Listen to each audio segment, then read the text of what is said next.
the We Wreck Records podcast. I had this love-hate with 90s hardcore because I like when I listened to like Minor Threat or Agnostic Front, I'm like, all right, that's the shit. But then like the 90s stuff, we just thought this would be kind of like another fresh approach to hardcore and something the scene was missing. Hearing them just like so radically different to me than like anything else. I couldn't tell you how many times I've talked about the snare drum sound on this record and how it starts with that. It's iconic. Progression through Unlearning and Caboose in particular is really like about being willing to shed some skin to kind of like grow some new skin and kind of find who you truly are and to accept it. Your vocals are frenetic, they are electric, there's like sparks crackling off them. Through the grapevine, I heard things about Linkin Park or System of a Down, that they were fans of this. Then also you have that healthy competitive thing that some bands develop with other bands. When we toured Refuse, David from Refuse and Tim, our drummer, beat their drums up harder each night than the other. And I've never seen so many broken drum parts on a tour. Hi, welcome to We Wreck Records. We have a very special episode. I'm your host, Christina Rowatt. This is a New Noise magazine podcast. I'm with today my New Noise colleague, Chris Enriquez, my other New Noise colleague and filmmaker, Nathaniel Shannon, and our very special guest, Darrell from Snapcase, here to talk about their really important breakthrough album, Progression Through Unlearning. So I will throw to Chris to give a little background on why this album really changed the game and made an impact and moved the needle, if you will. Absolutely. I feel like when hardcore entered my life in the 90s, it was a strange time because we were kind of coming out of what many would have considered the old school hardcore, which is fast and very raw. You know, we're talking about all the bands that were influenced by Minor Threat. So at that point, you know, the bands that were kind of carrying that sound would have been bands like Gorilla Biscuits and Youth of Today. So it's like, where do we go next? Earth Crisis and Snapcase particularly had a really different thing going on out there. And I think it really revolutionized how hardcore looked and sounded. Their use of sort of like heavy riffs, not unlike Helmet, and harmonics, which I had never really heard. That style of hardcore was very fresh and unique. Well, it's great to talk about Progression Through Unlearning. I love this album. It has a very frenetic energy. Your vocals are frenetic. They are electric. There's like sparks crackling off them, that kind of thing. When you were making Progression Through Unlearning, what was your internal energy yourself and, you know, as a band? How are you guys feeling about the world and life and stuff? Did you say sparks crackling off the vocals? There was sparks crackling off them. It's dangerous. Someone could go, something's turning on fire, man. Something's turning on fire and it's dangerous. Watch out. I like it. It makes me feel pretty good. What was going on? Oh my God. So a lot. I was, racking my brain, thinking ahead of this discussion and what I wanted to say about this album and how we got there as a band. So for Snapcase, we had built, some history up to this point. And I think Steps was the EP that came out right before this album. And I would say that is the release. Those are the songs that really sort of solidified our unique sound. And that was where we started to find ourselves as a maturing band, not just a bunch of kids kind of like winging it after like doing some skateboard jumps or something. Now we're like a real band and we're trying to make more of this. So coming out of Steps, which was really the most difficult thing, was Scott Dressler, our guitar player. He parted from the band. And so he was our primary songwriter. He was the one that was kind of coming up with like a fresher sound. Interestingly enough, Scott is my first cousin. His mother and my father are twins. So we're like super close first cousins. And it was really hard to see him leave the band. And, he was also a face of the band. He had a cool look. And what are we going to do? So we found Frank Vicario, who was in a Buffalo hardcore band called Fade Away. Fadeaway also had some other interesting members, and one of them being Scott Vogel of Terror. He was the drummer of Fadeaway at the time. So we get Frank to join the band, and Frank brings a slightly different kind of sound. We were a little bit more anchored in New York hardcore, and had done a lot of touring already. And Frank, he kind of had that, and he was a true Buffalo hardcore kid coming into the band. But he also was into some West Coast stuff a little bit more than we were. Some upcoming Fat Records bands and things like that, which I wasn't really into as much, and he was into that. But anyway, he joins the band and he comes to the first practice and says, "I have this cool riff," and he says it's actually almost a song, and he plays his caboose. Yeah. And we were just like, "Oh my god! Like, what the hell? This is like Snapcase, like on fire. Like, this is just like Crackling. this is exactly where we were. Yeah, it's sparking." And so this is where we were heading. And he's like, day one, jumps in with this riff, and we're just like, let's go. And it just, that was like a jump start for the rest of this album. This show is proudly presented by DistroKid, and we have a special deal for all the musicians out there looking to release their new music fast. DistroKid helps over 2 million musicians around the world release on all major music streaming platforms and YouTube. You keep 100% of your earnings, consult a huge range of features, and if you like this show, support this show by taking advantage of this incredible offer, 30% off your first year with DistroKid. Just head to distrokid.com/VIP/WeWreckRecords. This show is presented by Grillo's Pickles. Grillo's Pickles make the freshest, crunchiest, most delicious pickles. And even if you're not a pickle fan, you should try Grillo's today. Why not? Live a little. You can find them in the refrigerated section of your local grocery store. So chill out and eat a pickle. I like the lyrics like you've got, "Once you've lost yourself to the acceptance mask, well, could you find yourself?" Can you explain what you mean by the acceptance mask as a Caboose lyric?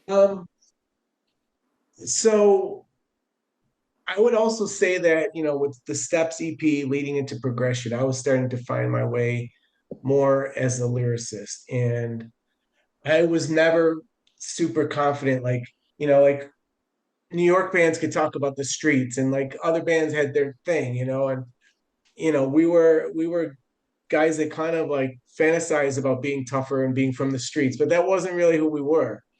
And so struggling with like trying to find who you are as a person, trying to find your identity, trying to and as a kid growing up, and especially in a scene, you catch yourself looking to identify with something that maybe is not you, right? You like try to over identify with something that's super cool that's happening in some other city or some other part of the world, and you start almost to lose yourself when you're trying to find yourself.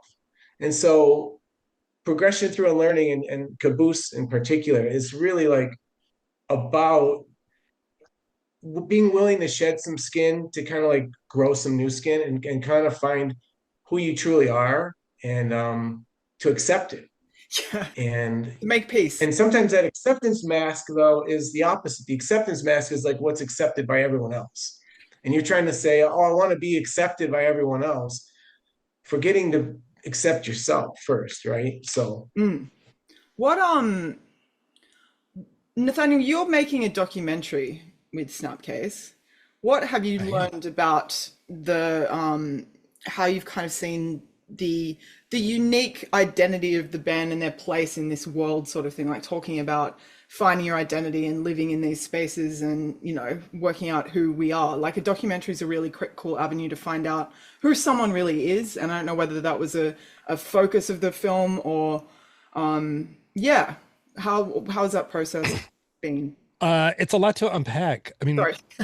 just diving in as a fan of the band, hearing them for the first time was just like so radically different to me than like anything else that was kind of happening in the 90s, and like really set them apart as far as progressing and being progressive with Unlearning 80s hardcore at just a very fundamental root, simple musical level.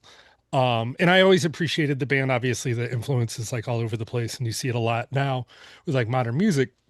But within like working on the film and getting to know the guys and spending time with them, I think something that's like really fascinating to me, and as a Detroiter or ex-Detroiter, Rust Belt Midwesterner, I can relate a lot. I really love going to Buffalo, like because I feel home. Like the first time I went there, I was like, oh, I'm just back into like Detroit. Like it's very so there's like a kinship that I have grown to feel with the band of like I kind of get some of the socioeconomic background of the environment in which the band grew up, and also the industrial background of Buffalo being an industrial factory town similar to Detroit, and there's a rhythmic sound. This is something I've talked a lot with the band about, and everybody I interview with is like, there's not a lot of difference between Cannibal Corpse and Snapcase to me when it comes to this like tribal rhythmic rhythm section of sound that I think really could have only come from there or Pittsburgh or Detroit. But like on a personal level, getting to know them and seeing like the home family lives that they lead and like being pillars in the community and just like really stand up people Yeah. free from the stereotypes of, I think, modern musicians that play kind of aggressive music is like they're not dicks. Like, you guys are all really like nice Good guys people. who are fathers and like have your independent careers, and it's kind of wholesome in a way, Yeah. but it's also just so refreshing when like we live in a world that like negativity, being a piece of shit gets rewarded. All of these there's always like the juice. I got to get the juicy gossip out of Snapcase or this thing or this thing. And the story is like there isn't a lot of that, and it's really nice and refreshing to like not have to like a deal with how do we scoot around certain issues based on like people's comfortability of however things fell apart within a story, but also um how how do we celebrate shit, I totally just spaced out there, sorry. It's okay. You're um getting in there, man. You're getting. I was getting in there, Yeah. but really celebrating, you know, the familial life of those dudes being a family, and like every person I interviewed is like those dudes were so and so are tight knit as a band and a family, and you see it like in their everyday lives too, and I think that that should be really celebrated, and like Mm. those stories are more interesting to me than like, well, then Darrell started smoking crack and like punched a nun in the face and we had to kick him out of the band. Like, Well, you know, it's that's entertaining, but it's not. Worst days of my life, you know. Yeah, I just that was a terrible day for everybody. They're good people and yeah. inspiring to be around, and like you kind of get caught up in some of that energy. Not only are they on fire as a band, but also like what incredible people who are just always there to make you laugh or like have your back, or you know, Yeah. Did you I don't feel see like that a lot. did you feel like upstanding citizens at this time you're making progression through unlearning? Like, are you stand-up guys? Have you always been stand-up guys? Were you lost boys at some point? Or what did you kind of like going back to this particular album, what did you learn through this process and what did you unlearn while as a young man being involved in this kind of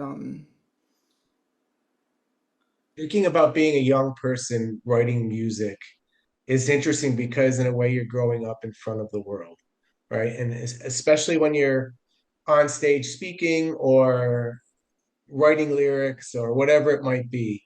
You know, that's kind of a scary thought. And I no, we never thought of ourselves as upstanding citizens. And I don't, we we're a bunch were of up to a lot scrappy of mischief.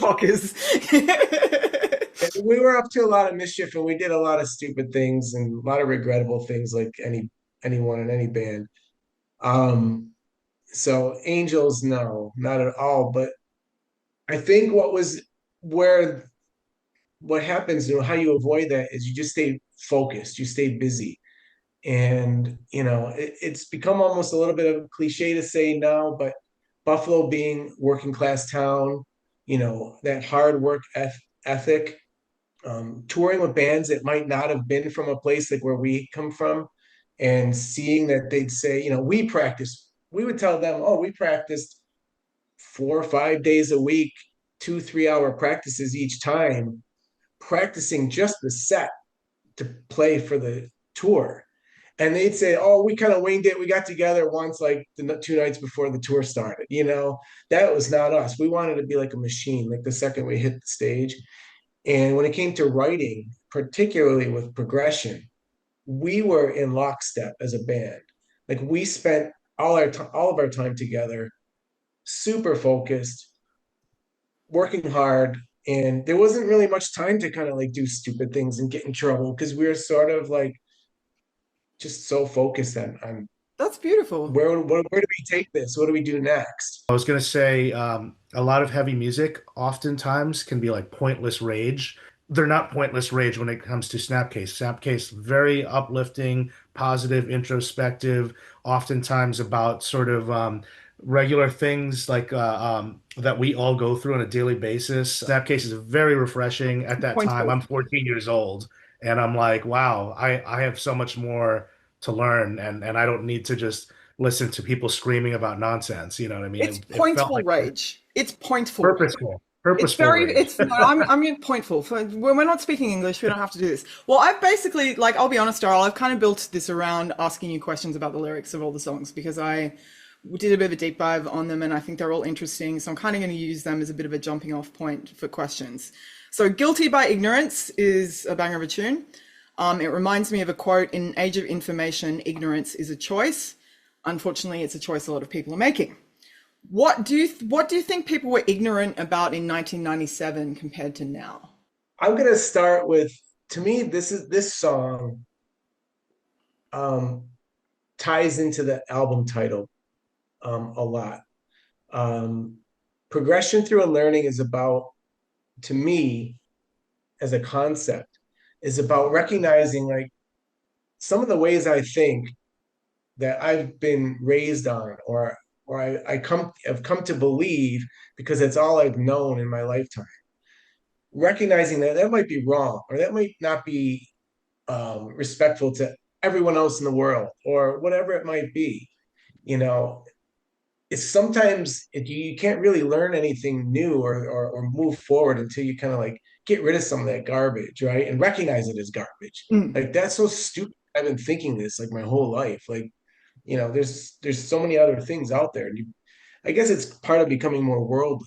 Yeah, man. And And as Chris mentioned, pre-internet, right? So that was not pre-internet, but it wasn't like it is now. Well, the track listing, I think, is also done really well, which I can't imagine wasn't talked about internally until you all felt like perfect about it, because Caboose is such a unbelievable first song to open an album with. I mean, from the get-go, I mean, I couldn't tell you how many times I've talked about the snare drum sound on this record and how it starts with that. It's iconic. You mentioned the snare drum, and I think we needed some kind of opening to talk about Steve Evetts, yeah, because Steve Evetts is basically like the sixth member of the band on this album. We came to find Steve Evetts through Lifetime, the band Lifetime, because we had played shows with them, we had toured with them, and they had recorded with Steve.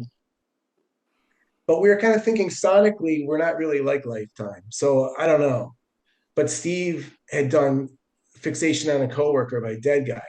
And we're like, oh my God, we have to go. Lifetime vouches for Steve. And now we have this.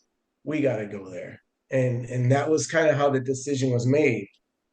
Going in there to work with Steve, he asked us, what do you want to do differently with this album from your other recordings?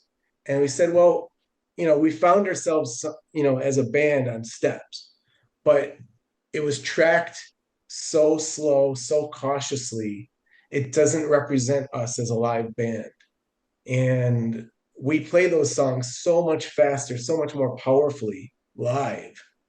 We need to do that on this album. So he really pushed sounds, tempos, my voice, tune up that snare. Like everyone thinks it's a piccolo snare, but it's a deep snare. I forget the dimensions, but Steve's talked about it. Like he was such a crucial part of the sound and the performance, and some of the song structure. But he really is essential to the end product. What was the best advice he gave you? Steve isn't really as much of an advice guy as he is like Let you go. a do it again guy. Do it again. Like, Just to I'm interject real losing my quick, voice. Yeah. when I hung out with Steve not too long ago, and we sat down and we were talking about this record, and he admitted at relentlessly punishing and pushing you guys to do take after take after take after take, because I think he recognized not only the work ethic but also I think he was aware kind of in the moment of like what you guys were creating and how to capture and really make what your live sound and live show was like happen in the studio in a way that you guys weren't able to do before, Yeah. Steve, right out, we just hit it off with him right away. He's got a great personality. He's very easy to hang with, but he's a perfectionist, and he's like a machine. He's like an extension of the board that he's working on, right? And he was, like I said, he wasn't in it as much as giving advice as he would be like, you need to do that again. And then I do it again. I'd be like, wow, I just nailed that. That was so good. I'm losing my voice. And be like, no, I didn't like that. Let's try that again. And at that point, you probably have about 20 to 30 more takes after that. I mean, it's just like, wow, and I had never pushed my voice that hard. And to scream that hard at the tempo that we were playing those songs, it was something I wasn't really used to. And so it was hard. Yeah. And I just know that I had to find different ways to kind of like soothe my throat and my voice. So one of the things I found was this is a weird thing, but we found this banana drink. It was like a banana juice, right? Nobody drinks banana juice, but we found this banana juice. It was made in Belgium. Darrell does. And well, I did then, because you end up in the bathroom a lot and stuff like that. So I had the banana juice, which was made by a brand called Luza, which we made fun of. You're such a loser, So I had the banana juice, and it helped, and it worked, and I got through the set or the recording. And when Hatebreed went in to record with Steve, like I think it was like the next year with their Victory release, they called me and were like, Jamie's losing his voice. What was that banana juice again? And so like they went and got it also. I don't know Tim, but You they imparted the called me. They knowledge. kind of checked it. How did you find your voice? How did you find your voice? Like, it's such a distinctive part of this whole band. Like, and it's not like the logical first step, this style, to becoming a singer. I don't know. Like, how did you get here, and how did you get there? That's a good question. I never envisioned myself as a vocalist, as a front person. And so when I became that person, I was the bass player of the band before that. So I sort of got thrown into it, and it was one of those situations where we had some upcoming shows, and I just had to get out there and do it. And at first I was trying to emulate deeper voices, tougher voices, stuff that just, I had to kind of like, yeah, I guess work a little bit, and it wasn't really me. Mm. And I don't know, I had a friend tell me, like, just what are some of the groups that you grew up on that you like, or that you think like you recognize that voice right away? Someone like Geddy Lee from Rush. Do you think Geddy Lee thought like, he wanted to sound like Robert Plant, but he just doesn't sound like Robert Plant, right? He sounds like Geddy Lee in Rush. But that's what you love about Rush. And I had to learn to accept that. Like, my voice is going to be different. It's not going to be the way I envision it. It's not going to sound like all the hardcore vocalists that I love. I'm going to have to find a way around that. And, each, step along the way got closer to that. And I think Steve, the way he pushed it and the way he wanted that higher register a little bit to kind of ring through, because it kind of cut through the music that much better. Mm. What do you think, like, that's kind of your unique thing, and I think it's a journey every vocalist has to go on to go, I don't sound like I want to sound, I don't sound like I want to sound in my head, and I just have to deal with the fact that this is the way I sound. What do you think, like, one of the great things about you is you're so unique. What do you think is unique about each of the band members, especially at this moment, like what they brought to this particular album, like each of your bandmates? What, like personally, Well, yeah. so Frank, as I mentioned, he comes to the band, and Frank was originally trained on piano, I think. So he comes to the band with like probably like the best musical background as far as like just understanding music and what he's doing. And he's very efficient when he plays guitar. His hands don't really like his arms don't move a lot.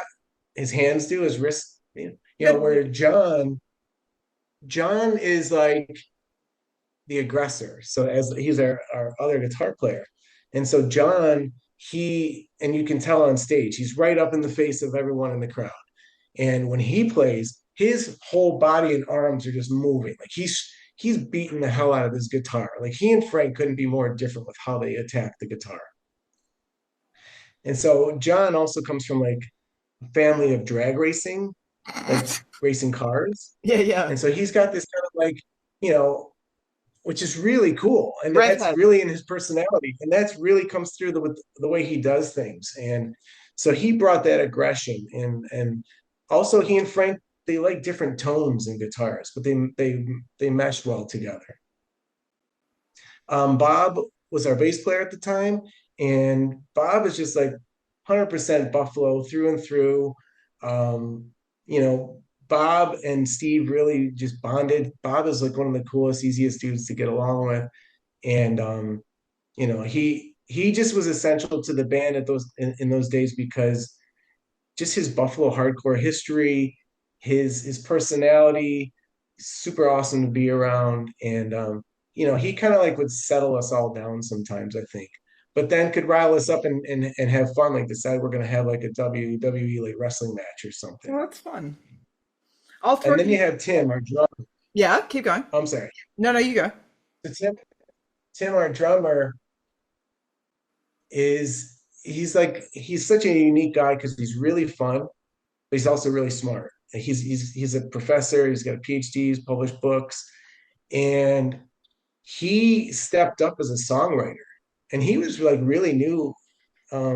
He joined halfway through Looking Glass South, and then he was on Steps, and then so by the time we get to progression through Unlearning, and Scott leaves the band, who's our primary songwriter, Tim is really stepping up as a songwriter. So Tim was a huge part of writing songs on progression. He didn't know how to play guitar, but he'd say, "Let me see the guitar," and he would like play these like weird broken down riffs, like just kind of humming it out and like learning how to play it. And then Frank would kind of like all of a sudden go, "You mean more like this?" And then he'd play it the way Tim wanted to. And then Tim's drumming, we had come off a lot of touring. We were touring almost 10 months of the year leading up to this. We did a lot of touring with great drummers like David from Refused, like Armand from Sick of It All, huge influence on Tim. And Tim's best friend growing up, and still to this day, is Dennis Merrick, who's the drummer of Earth Crisis. So they grew up in the same like suburb of Buffalo, went to the same high school, and that's his bestie. And Dennis and Tim and I also share the same birthday, which is interesting. But anyway, You got your strength. You got strength. I'm gonna throw to Nathaniel. You've been deep in Snapcase world.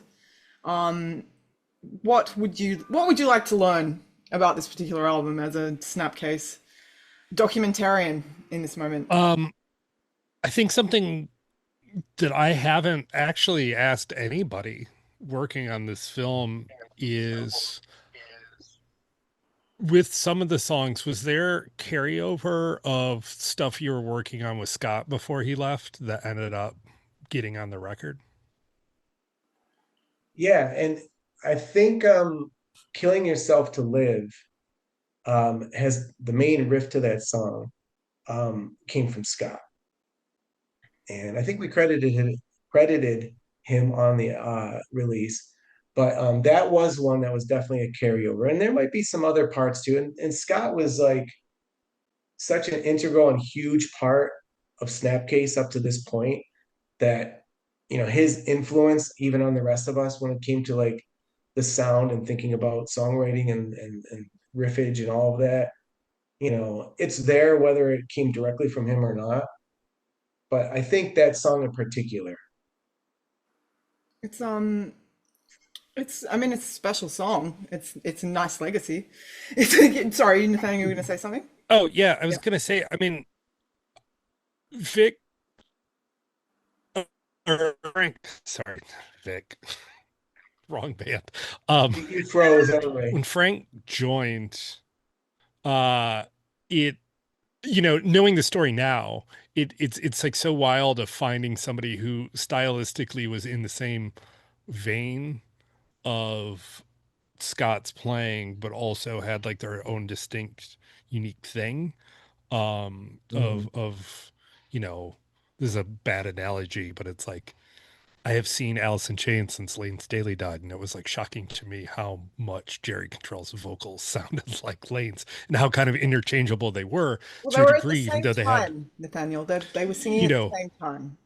It's a harmony. yeah, It's a it's harmony. a harmony, but it's fascinating watching or knowing, and like listening to like stuff Scott was writing and then transitioning Mm. into Frank kind of carrying on with that the sound of the band still stayed kind of on brand, if you will, with like what Oh yeah, Snapcase yeah. was I know. doing.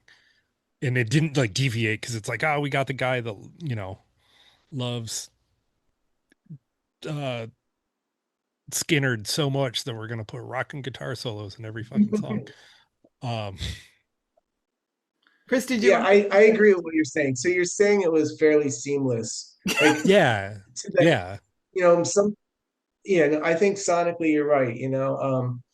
And Scott and Frank, are quite different as guitar players, but somehow the songwriting and the sound and it was a natural step for the band sonically. It sounded like it made sense if Scott had still been in the band. And what was really cool is Scott was at our first show that we played without him, and he was on stage watching us. And after the show, he came up to me and he said, "That song Caboose is the best Snapcase song I've heard." And coming from the person that just left the band, like that was huge, like wow, like you didn't have that bitterness, and it was just like he was recognizing it, and that was so cool. Um, and when you talk about this album, and I think I just want to take over a little bit because I think this is important to say. This is your time. 90s hardcore. Okay. So, when Nathaniel talked to us about like, what is this documentary about? A big piece of it is about 90s hardcore, right? A time in a subculture, so to speak. And also, it's about a band from Buffalo. But sticking with the 90s hardcore piece, Hmm. you know, people people used to ask me like, "Oh, did you know like you guys are the new school? This is like the new sound. How did this come about? How did you develop this?" And it's funny because Chris mentioned all the bands, like that we grew up on. We loved all of those New York hardcore bands. We loved a lot of the Boston hardcore bands, but we also coming from Buffalo, we loved metal because Buffalo is kind of a metal town. We had Cannibal Corpse here and stuff like that. But then we were so lucky to come out of like that 80s fast beat youth crew hardcore. And all right away, the Revelation bands, they were the ones that started changing, right? Burn and Into Another. And you're like, wow, like what is going on here? Like these bands don't sound at all like, what we knew of youth of today. And then you've got bands like Sick of It All, who every decade are there and they're progressing every decade. And you're like, wow, and we owe everything to Sick of It All. But then we're like also our peers at the time are like Unbroken and Earth Crisis and Strife and 108. And then we were into like all the like upcoming like indie emo slash whatever you want to call them bands like Split Lip and Texas is the Reason. Like these were our friends. Like this is who we would hang with, the Get Up Kids. Like we played so many shows together. And then bands like Dead Guy, Damnation 80, like it's like blows my mind to think about that era and these bands were all kind of like sounding unique. Mm. We all kind of came from the same place. None of us really sounded exactly like each other, but like it was a cool time, you know. And I really, I don't know. I've kind of like I had this love hate with 90s hardcore because I like when I listen to like Minor Threat or Agnostic Front, I'm like, all right, that's the shit. Like that's you can't beat that, you know. But then like the 90s stuff, like, you know, I'd say, oh, I know that stuff was like starting to be influenced by more mainstream things. You got Rage Against the Machine blowing up and Helmet and all these things. And, you know, we love those bands too. Mm. And I think that also played into like that sound.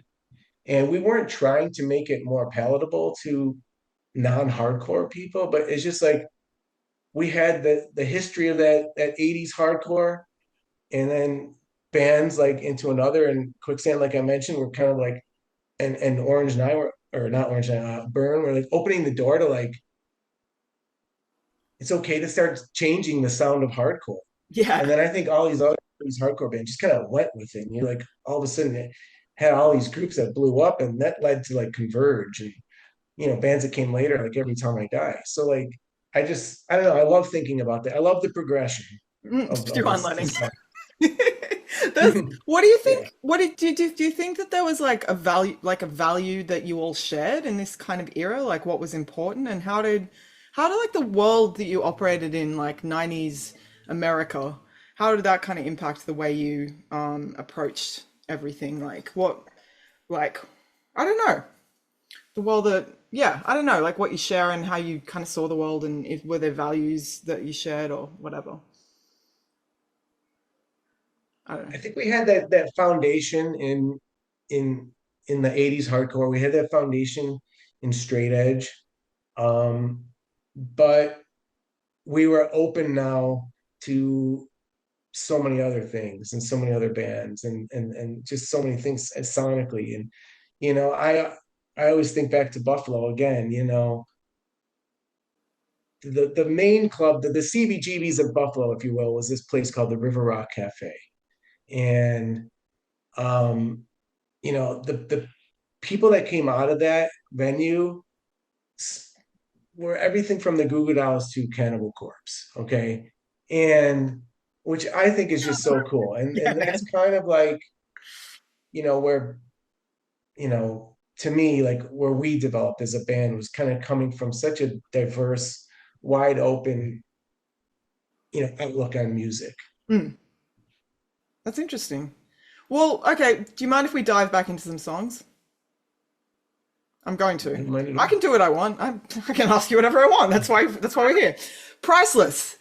So I like, you know, you say to your possessions, your life is bound. The whole concept of greed and the whole concept of the need for greed that we live in, and that, you know, there's this real, you know, capitalism's pretty dark, guys. Like it's pretty dark. Like there's a lot of really hungry kids out there, and there's a lot of people with too much money.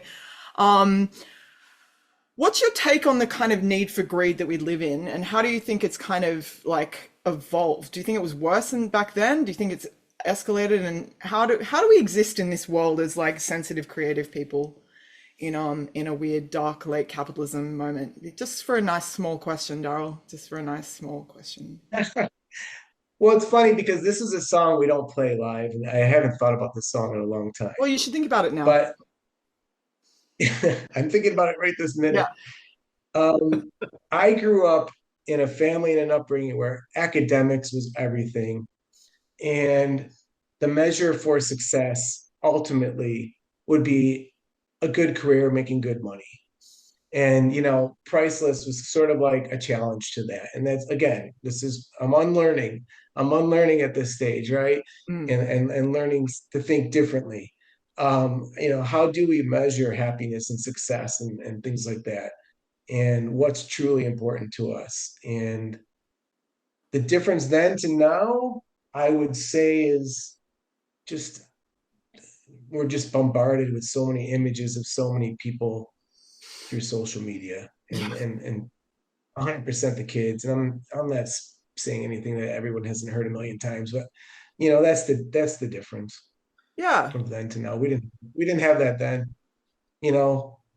It's nice. Well, no one needs a narcissism, voyeurism vortex. Like, I'll throw to Chris. Did you want to ask anything, especially about the music and stuff? If I was to just sort of jump to this track, which I've been Please do. waiting to do, like Please do. Zombie Prescription, for me, outside of Caboose, just in general and all music is a song that makes me want to break stuff. Zombie Prescription is up there for me with like just about any song that will make you want to, break a table over somebody's face. Like it's just I would really like to see Yeah. Chris break a table over I'd like to somebody's see. He seems very mild-mannered, but maybe he's not. Then maybe he's the secret. You should do it right now. What's interesting about this song is this was the only song we didn't have when we went to the studio. Yeah, right. And Steve said, I want another song. And Frank said, okay. And the rest of the guys, I don't remember how we kind of initially came up with this song, but we wrote it in one day. And I went to bed starting to write lyrics and woke up in the morning. The first thing I did was continue to write the lyrics, and we tracked it that next day. Awesome. It's all magical. So that's crazy, man. Nathaniel, do you have anything to talk about with killing yourself to live? Would you like to, do you have anything? Or Chris? What was the process for that song? On this song, I can tell you, I clearly stole the title from a Black Sabbath song. Yeah, man. And I think sometimes I can't get songs out of my head, and I just listen to them so much that they just like, I can't even think like, what am I going to call this song when that's like all I can think of? And so I just decided, oh, I guess we'll call it that. Lyrically, this song came from an idea that listening to Avail. And we didn't come from the exact same, like Avail came from almost more of like a punk approach to hardcore. Yeah. And we came from that more like classic hardcore / metal approach to hardcore. And we ran into each other on tour, and we didn't know each other, and their fan base was a little different. We just had a run-in with a band called 15, which was this sort of like, I don't know, this like grungy East punk Bay, band. punk And rock, yeah. they 15, like, we were like, hey, what's up, guys? Like, we're trying to like build a little bit of rapport before the show. And they were like total assholes to us. Like, they just like wanted no part of us. And the kind of band that assumes because we look like youth crew or hardcore that we're like just jock mentality or something like that. So they weren't cool. So when we met Avail, they were friends with 15, and I think they were from the same record label. So like, oh God, here we go again. These guys are gonna hate us and everything. And I think before the show, we didn't really like interact much. And I think we're sort of feeling each other out, like, as bands. And the show was in like a weird place. It was the basement of a hotel in, I think it was in South Dakota. And for whatever reason, we just went bonkers that night. And I remember like kids, like there wasn't really much of a stage. Like maybe it was like a foot tall. So everyone was running across the stage. And I think John was just like grabbing kids and screaming in their faces while he was playing guitar. And then his guitar got broken and he smashed the guitar and he threw a kid back into the crowd. And the Avail guys just loved it. And we became super tight. And then I listened to Avail like nonstop after that moment. Like I just like found Avail and I was like, I love this group. And so the song Model by Avail inspired me to kind of like write a song about, all the things we do to kind of like beautify ourselves or perfect ourselves or try to like create an image for ourselves. And it gets to the point where it's detrimental to us, whether like physically, ecologically, things that are not good for the environment or yourself as a person. And like, so that kind of really like led me to write the song Killing Yourself to Live. It's a crazy world. That was all I had to add. Chris, did you have something to say, Chris? Or I had nothing. I was just, yeah.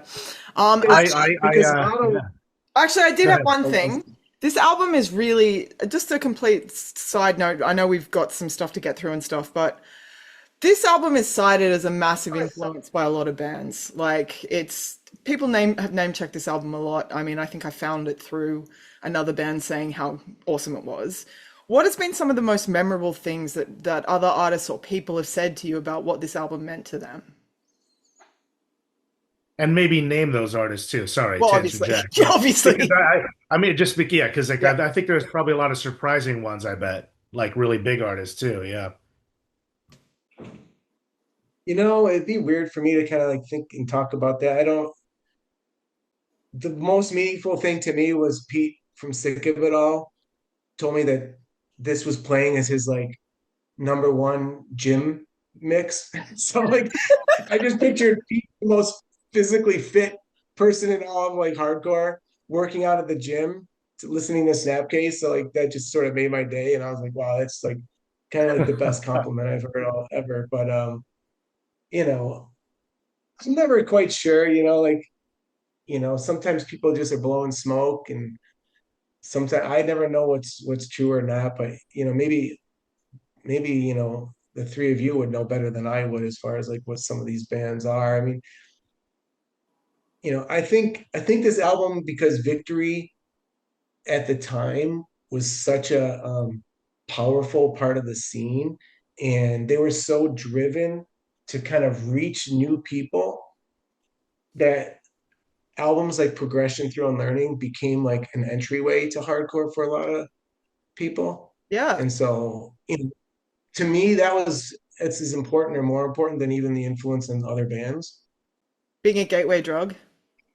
It's worth mentioning too, because like I remember you toured with Deftones, and that's something I could relate to in a way because like those guys are very much in charge of who they're going to bring out. Like I toured with them with Spotlights, and it was because Chino was a fan and wanted us to be out there with them. And I think that happened to you guys around this time or maybe on the next album cycle. So like Deftones obviously is like a big name that I remember a lot of my peers said I discovered Snapcase because they were on tour with Deftones. I mean, I was lucky enough to see you guys in those early days, probably around the time you were playing weird shows in the basements of hotels and stuff like that. But yeah, maybe talk about that a little bit, like because that was a stretch. Like now you're going from playing with Avail in the basement, and I don't know if it was necessarily on this album cycle, but it's worth discussing what it was like to make that jump to now be out there with Deftones playing like massive venues with a band that's on MTV, you know? That is what started to happen, yeah, after this album. Bands like Deftones, Papa Roach, through the grapevine, I heard things about Linkin Park or System of a Down, that they were fans of this. Um, you know, Amongst so many other hardcore bands kind of coming up. And then you have that element, but then also you have that healthy competitive thing that some bands develop with other bands, right? And so, like you mentioned, Refuse. Like I know when we toured Refuse, David from Refuse and Tim, our drummer, I swear they were like trying to like beat their drums up harder each night than the other, and they're like, we had so many. I've never seen so many broken drum parts on a tour as that tour. Like those guys are just like probably beating themselves up in the process, but like destroying cymbals and snare heads and kick pedals and all that. Like they were both snapping kick pedals like crazy, like That's just crazy. weird stuff. And and then when it came to albums, like we were like, okay, we're gonna make an album that's gonna like impress those guys. We're gonna impress all these bands, like that we care about, like Earth Crisis and Strife and Refuse and 108 and whoever it might be at the time. And then they would put out an album, like The Shape of Hunk to Come or something like that, and we'd be like, "Oh my god, now they've outdone us!" Like it's like up to they took it another level, and that's a really good, healthy competition, when you have stuff like that because Yeah. it makes everyone better. Absolutely, absolutely. Yeah, I mean, the influence is so obvious to me in a lot of bands. I did actually read somewhere in an interview with Linkin Park that Mike Shinoda was a big fan of Strife and Snapcase, so that was sort of a refresher for me to remember that. But going back to the album and the track listing here, moving it along, if I may. Another song, which is track seven, She Suffocates, for me, outside of that's a standout to me, outside of Zombie Prescription and Caboose, in the sense of being just like a just a song that makes you want to like rage out. You know what I mean? I mean, all your songs are heavy, but like that one in particular has that signature groove, I think, that is prevalent on that record in particular. So, you know, what memories do you have about that one in particular, that song and creating Um, it? I think the riffage is a little more metal in that song. But then, you know, the way Tim plays the drums has kind of got more of that groove beat going on. Um, Lyrically, again, another like peeling off the layers, you know, and trying to unlearn. Um, Hardcore traditionally had been such a male dominated like scene, and it's almost like you just ignore, you know, women or females. And so like, you know, I don't know, it's awkward as a male to kind of write a song about a female perspective Mm. because I'm not probably going to be accurate, but like at least, you know, explaining what maybe we should open our eyes to, like, you know, Thanks. you know, women not only in our scene, but maybe out in the world, like just kind of like they're so suffocated by all this male dominated crap. Yeah. And so I don't think I ever really thought about what this would mean, but so many like women and females would come up on stage to sing this song. I was just like, wow, you know, like, That's such a awesome. cool thing. And you know, we didn't have any purpose like when we wrote the song to try and like do something like that. But like then, you know, kind of like when people ask, like, how did you come up with this new school sound in the 90s? It just sort of was organic and it happened. And, you know, so putting a song like that out and then even like the artwork on the cover, you know, you know, we didn't put a dude on the cover, you know, it's this female figure peeling off the layers, right? So we just thought this would be kind of like another fresh approach to hardcore and something the scene was missing. This is We Wreck Records. This is Darrell. He's from Snapcase. He did an album called Progression Through Unlearning in 1997, which you should go listen to all the way through now. Now you know a lot of stuff about it, but you've probably already heard it if you listened this far. This is Chris Enriquez from New Noise magazine. This is Nathaniel Shannon from New Noise magazine and documentary filmmaker. Rock and or roll, may the dark forces be with you.